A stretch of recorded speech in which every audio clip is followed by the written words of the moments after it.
لا سلطة لنا على قلوبنا، هي تنبض لمن أرادت ومتى أرادت وكيفما أرادت. بعضهم ينبض القلب له، وبعضهم ينبض القلب به، وبعضهم هم نبض القلوب.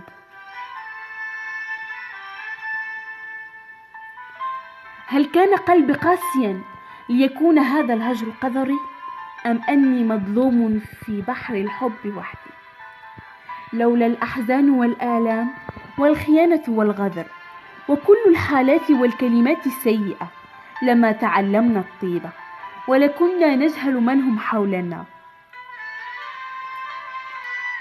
أيجب أن أموت في غيابك اختناقا لتدرك أنك هواي الذي أتنفسه؟